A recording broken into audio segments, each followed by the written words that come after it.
Isn't this the reason why no one in the GOP field can possibly dethrone Trump? If you have to support your opponent, even if he's convicted of a crime, how can you have any shot? I mean, this is the time when candidates get to criticize one another, right? Then they forgive them later when the general election comes around, Hannah. Well, I think this is a failing of the two-party system. You have to run so far to the right and try to convince this base that you like Trump, you support him in order to get the nomination, even though Trump and somebody like him cannot win in the general election. It makes no sense, and that's why I think we obviously need a different way of electing people. We need more parties, or we need something like ranked choice voting, because this is broken. It's not working, but it makes sense why they think they have to do this. But I mean, just watching each hand slowly go up, as if you could tell, as if there was a weight on some of their hands, right? It's like, Yeah, it was like Ron DeSantis didn't know what to do. Yeah, I mean, you know. But I guess the way they could frame it is say, listen, we're not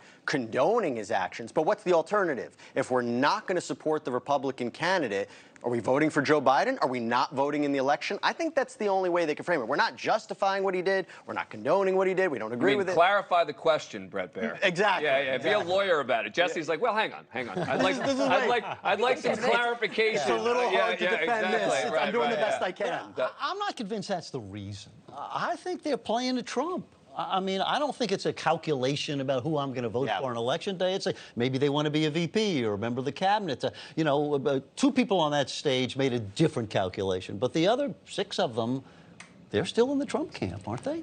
Well, yeah, I mean, largely. But it seems that the problem is you cannot win the GOP primary if you are going to go directly at Trump. It seems you've got to figure out a way that you sort of go, you sort of tiptoe around the issue. They need his voters. Yeah. They need his base. So if they criticize him, how are they going to win? How are they legitimately going to win? They can criticize him, right?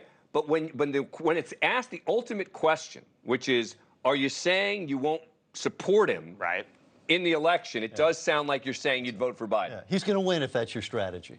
He's going to win. Who? Trump. Yeah. Sure. I mean, you can't. That's not a winning strategy. That's my point. You got to kill the guy. That's right. That's right. But in any other election, you would have to go after the guy. You would say you should in this election. Right. I mean, it's a primary. Yes. You know, you try and a little bit carefully, but if you read the polls afterwards, they said Ron DeSantis, who kind of stayed away from the fray of it, he didn't criticize Trump. He didn't even criticize a lot of the people on the stage. They say he was one of the winners of the night. I don't know if I necessarily agree. I felt he was a little weak. But is that the way you do it? You just focus on what you can do? Well, he's coming in. He's sort of like the front runner at that table. Yeah. Right? Yeah. I mean, at that table, he's the front runner trying not to, alienate too many people. The problem is he's behind by so much that he has to do something the same way all of them do. I mean, that's the problem. That is the problem, and I really think that the GOP waited too long to strike. They sold out to Trump, all of them, in bulk, and now they want to come in and stop the monster that they helped enable and create, and I don't think it happens. I think Trump is the GOP nominee until the day he dies. I think they have completely lost the party. It has become totally unmoored from the principles it used to adhere to. We see large swaths of the GOP base turning against things like free market capitalism these days, arguing for big government and weaponizing it against your opponents. So I really think the adults are no longer in the building over there. And some of them, I would argue, now are anti-law enforcement, which is a particular pet peeve of mine. Thank you for watching. Go to newsnationnow.com to find NewsNation on your cable provider.